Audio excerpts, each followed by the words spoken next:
जय श्री हरि। ओम नमो भगवते वासुदेवाय नमः। आज हम शुरू कर रहे हैं अपना 25वां अध्याय।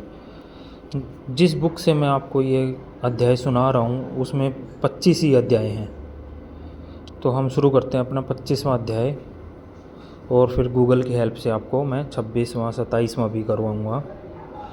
सुरतदेव जी कहने लगे, हे राजन, वैशाख में शुक्ल पक्ष के अंत की जो 3 तिथि पूर्णमासी तक है वे बड़ी शुभ फल देने वाली हैं। ये तीनों तिथि पुष्करण कहलाती है। ये समस्त पापों को दूर करने वाली हैं। जो कोई वैशाख मास में महीने भर तक स्नान नहीं कर सकता उन्हें इन तिथियों में स्नान करने से संपूर्ण फल मिल जाता है। संपूर्ण देवता त्रयोदशी के दिन इकट्ठे होकर जाओ को पवित्र करते हैं। पूर्णमासी के दिन विष्णु भगवान के संग संपूर्ण तीर्थ इकट्ठे होते हैं। चतुर्दशी के दिन यज्ञ सहित सब देवता उन्हें पवित्र करते हैं। कोई कैसा ही ब्रह्मा घाती अथवा मदपान करता हो, ये सबको पवित्र करते हैं। प्राचीन काल में वैशाख की एकादशी के दिन विष्णु भगवान ने अमृत उत्पन्न किया। द्वादशी के दिन उसकी रक्षा की। त्रयोदशी के दिन देवताओं को अमृत पिलाया और चतुर्दशी के दिन देवताओं के विरोधी देवताओं का नाश किया और पूर्णमासी के दिन देवताओं ने अपने राज्य को प्राप्त किया। इससे देवताओं ने प्रसन्न हो इन 3 तिथियों को प्रीतिपूर्वक प्रफुल्लित चित्त से वरदान दिया था। वैशाख मास की ये तीनों तिथियां शुभ हैं, पुत्र पौत्रादि फल देने वाली और मनुष्य के पापों को दूर करने वाली है। जो अधम मनुष्य संपूर्ण वैशाख मास में स्नान नहीं कर सकते हैं वे इन 3 तिथियों में स्नान करने से पूर्ण फल प्राप्त कर लेते हैं। जो मनुष्य इन तिथियों में भी स्नान दान आदि नहीं करते वे चंडाल की योनि पाते हैं और फिर रोर नरक में जाते हैं। जो इन 3 तिथियों में गर्म जल से स्नान करते हैं वे 14 मदवंतर तक गौरव नरक में निवास करते हैं। पितृश्वर और देवताओं के लिए जो दही और अन्नदान नहीं करते वे पिशाच की योनि प्रलय काल तक भोगते हैं। जो वैशाख मास में नियम पूर्वक करते हुए कर्मों में लगे रहते हैं वे विष्णु भगवान की सायुज्य मुक्ति को प्राप्त होते हैं, इसमें संदेह नहीं है। जो वैशाख के कुल महीने में नियम पूर्वक न रहकर केवल इन 3 तिथियों में शास्त्र विहित कर्म करते हैं वे पूर्ण फल पाकर विष्णु लोक में निवास करते हैं। जो मनुष्य देवता पितृश्वर गुरु और विष्णु भगवान के निमित्त स्नान दान नहीं करते उन्हें हम शाप दे देते हैं। वे मनुष्य निसंतान आयुहीन दुखी होंगे। देवता ऐसा वर देकर अपने अपने धाम को चले गए।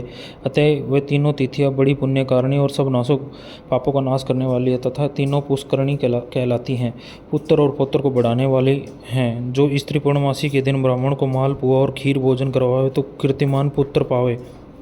पिछले इन्हीं 3 दिनों में जो कोई गीता का पाठ करे उसे प्रतिदिन अश्वमेघ यज्ञ करने का फल मिले, इसमें कोई संदेह नहीं है।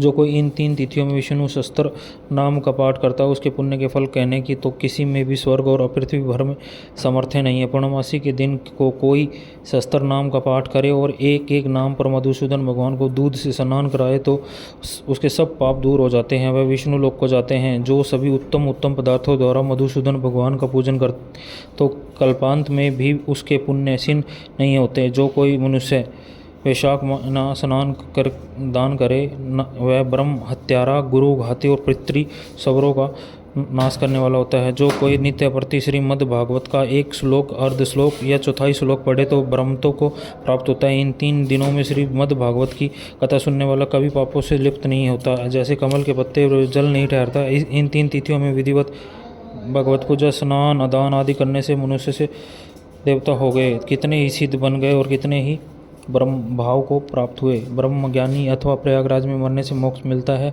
अथवा वैशाख मास में नियम पूर्वक स्नान करने से मोक्ष मिलते हैं। वैशाख की पूर्णमासी के दिन स्नान करके नीले रंग का सांड छोड़े तो समस्त बंधन से छूटकर धर्म अर्थ काम मोक्ष प्राप्त होती है। जो गरीब कुटुंबी ब्राह्मण को गोदान देता है वह अकाल मृत्यु से छूटकर परलोक में परम पद पाता है। जो मनुष्य वैशाख की पूर्णमासी को बिना स्नान दान किए बिना देते हैं वे 100 जन्म तक कुत्ता की योनि में पड़कर विष्ठा के कीड़े होते हैं। तीनों भुवन 3.5 करोड़ तीर्थ है, ये सब इकट्ठे होकर पाप समूह के डर से सलाह करने लगे कि पापी मनुष्य अपने किए पाप हमारे बीच में त्यागते हैं तो हमारे पाप कैसे दूर होंगे। ऐसी चिंता करते हुए तीर्थपाद हरि भगवान की शरण में गए और अनेक स्त्रोत द्वारा स्तुति करके प्रार्थना करने लगे। हे देव, हे जगन्नाथ, हे संपूर्ण पापों के नाश करने वाले पापी मनुष्य, हम में स्नान करके पापों को हमारे बीच में छोड़ आपके धाम को चले जाते हैं। प्रभु, हम तो आपके आज्ञाकारी हैं, अतः ये पाप है जनार्दन हमसे कैसे दूर होंगे। हे प्रभु, हम आपके चरणों की शरण के इच्छुक हैं, कोई अपाय हमारे सामने कहिए। तब जब तीर्थों ने ऐसी प्रार्थना की तब भूत भावन भगवान हंसते हुए मेघ जैसी गंभीर वाणी से बोले, वैशाख के महीने में मेष की संक्रांति में शुक्ल पक्ष में जो अंतिम 3 दिन हैं वे 3 दिन सर्व तीर्थ में पुण्य रूप है और मेरे प्राण प्यारे हैं। इनमें सूर्योदय से पहले सूर्य स्नान कर जल से बाहर आ जाए, जिससे सब प्रकार के पाप से छूट पुण्य रूप और निर्मल हो। उन 3 दिनों के बीच जो कोई स्नान नहीं करते उन मनुष्यों में ही पाप स्थित रहता है। जो पाप तुम्हारे बीच में है उनसे निकलकर इकट्ठे हुए हैं। जो मनुष्य इस प्रकार तुम्हारे बीच में पाप छोड़ गए वे उनमें रहते हैं। ऐसा तीर्थपाद विष्णु भगवान ने तीर्थों को वरदान दिया है और ऐसी आज्ञा दे योग बल से वही अंतर्ध्यान हो गए हैं और सब तीर्थ अपने अपने धाम को चले गए हैं। प्रति वर्ष वैशाख के महीने में पिछले 3 दिनों में सब अपने अपने पापों को छोड़ निर्मल होते हैं। जो वैशाख के पिछले 3 दिनों में स्नान नहीं करते उन्हीं के ऊपर सब मनुष्यों के पाप आकर ठहर जाते हैं। इस प्रकार स्नान न करने वाले मनुष्यों को तीर्थ शाप देते हैं। जो कोई इन 3 दिनों में स्नान नहीं करता उसके समान कोई पापी नहीं है। ऐसा पाप किसी भी शास्त्र में ना देखा है ना सुना है। अतः पिछले 3 दिवस में स्नान दान मधुसूदन भगवान की पूजा ना करे तो इसके तुल्य कोई पाप नहीं है। जो इन कर्मों को ना करे वह 14 मनवंतर तक नरक में पड़ा रहे। इस प्रकार संपूर्ण वैशाख का महात्म्य महाबुद्धिमान श्रुतिकृति के आगे कहा हुआ है। जैसे जैसे सुना या देखा तदनुसार ही माधव मास की कथा वर्णन की गई है। इस महात्म्य को पूरी रीति से वर्णन करने की सामर्थ्य तो ब्रह्मा की भी नहीं है। पहले कैलाश के शिखर पर बैठकर पार्वती जी ने महादेव जी से पूछा था, तब महादेव जी 100 वर्ष तक यही कथा कहते रहे तो भी पूरी नहीं और असमर्थ हो चुप हो गए। विष्णु भगवान जगन्नाथ श्री नारायण के बिना कोई भी वैशाख मास का वर्णन पूर्णतः नहीं कर सकता। पहले सब ऋषियों ने मनुष्य की हित कामना से थोड़ा थोड़ा वैशाख महात्म्य वर्णन किया, परंतु हे राजन किसी ने अंत नहीं पाया। असमर्थ होकर सब बैठे रहे। तो वैशाख मास में दान आदि सत्कर्म कर, इनसे निश्चय ही मुक्ति मिलेगी। ऐसे मिथिलापति राजा जनक को समझाकर सूर्य देव जी राजा से पूछ कर जाने का विचार करने लगे तो राजा को एक साथ आहत उत्पन्न हो गया, नेत्रों से जल टपकने लगा। तब उत्सव करने में परिवर्तित हुआ और अपनी वृद्धि के लिए सूर्य देव जी को पालकी में बिठाकर ग्राम की प्रदक्षिणा कर चतुरंगिनी सेना को संग भेजा और पीछे पीछे स्वयं चला। फिर अंतपुर में ले जाकर वस्त्र आभूषण गो पृथ्वी तिल सुवर्ण आदि सब प्रकार के वैभव आगे रखकर नमस्कार कर हाथ जोड़ सम्मुख खड़ा हो गया। तब वहाँ तेजस्वी महायशस्वी सूर्य देव जी अत्यंत संतुष्ट हो प्रसन्नतापूर्वक अपने धाम को गए। तब नारद जी कहने लगे, हे राजा अम्बरीश, ये परम अद्भुत आख्यान मैंने तुम्हारे सम्मुख वर्णन किया, जिसके सुनने से ही संपूर्ण पाप नष्ट हो जाते हैं, सब प्रकार की संपत्ति मिलती है, ऐसी से भोग ज्ञान और मोक्ष प्राप्त होते हैं। नारद जी के ऐसे वचन सुन महायशस्वी राजा अम्बरीश मन ही मन ऐसा प्रसन्न हुआ कि बाहर के सब व्यापार छोड़ दिए और दंड की तरह पृथ्वी पर गिर सिर से प्रणाम करने लगे। सब प्रकार की ऐश्वर्यवान पदार्थों से नारद जी की पूजा की। फिर भगवान नारद मुनि ने राजा से पूछकर अन्य लोक चले गए, क्योंकि सांप के मारे वे एक जगह नहीं रहते थे। राज श्री अम्बरीश भी नारद जी के कथानुसार शुभ धर्मों का आचरण करते हुए निर्गुण भगवान में लीन हो गए। सूत जी बोले, जो कोई इस पाप के नाश करता और पुण्य के बढ़ाने वाले परम अद्भुत आख्यान को सुनता अथवा पाठ करता है वह परम गति को प्राप्त होता है। जिसके घर में हाथ की लिखी पुस्तक है उसके हाथ में ही मुक्ति है, सुनने को की भी कुछ आवश्यकता नहीं है। यहाँ पर हमारा वैशाख मास महत्तम 25वां अध्याय संपन्न होता है। भगवान की कृपा आप पर बनी रहे। ओम नमो भगवते वासुदेवाय नमः। मैं प्रेम के बारे में कुछ नहीं बोलना चाहता, क्योंकि मेरा खुद का प्रेम मेरा मजाक बना रहा है।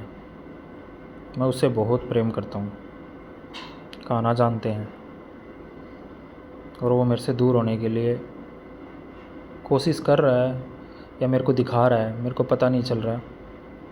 लेकिन हाँ, अब वो खुश है तो खुश ही होना चाहिए। मेरे को छोड़े तो भी खुश रहे, यही कामना करता हूँ। मैं नहीं छोड़ पाया, मैं मेरे पिताजी को भी नहीं छोड़ पाया था, ना मेरी माता को छोड़ सकता। तो जो मेरे कर्म में होगा वो मेरे को मिलेगा। अब ज़्यादा बातचीत और लड़ाई करना, पीछे भागना, बहुत पीछे भागा, किसी और के कर्मों की सज़ा मेरे को मिले, ऐसे तो होता नहीं है। मेरे कर्मों की मेरे को मिल रही है और कान्हा संभालेंगे। मैं कितना सच्चा हूँ कितना झूठा हूँ वो जानते हैं। जय श्री हरि। ओम नमो भगवते वासुदेवाय नमः। मैं उससे बहुत ज़्यादा ही प्रेम करता हूँ।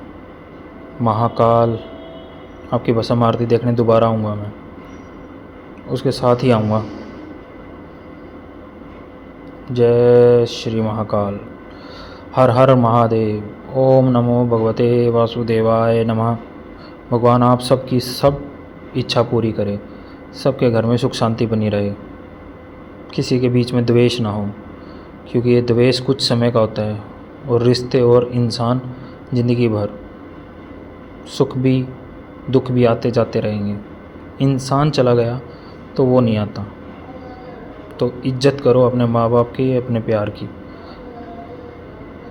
जय श्री हरि, जय श्री हरि।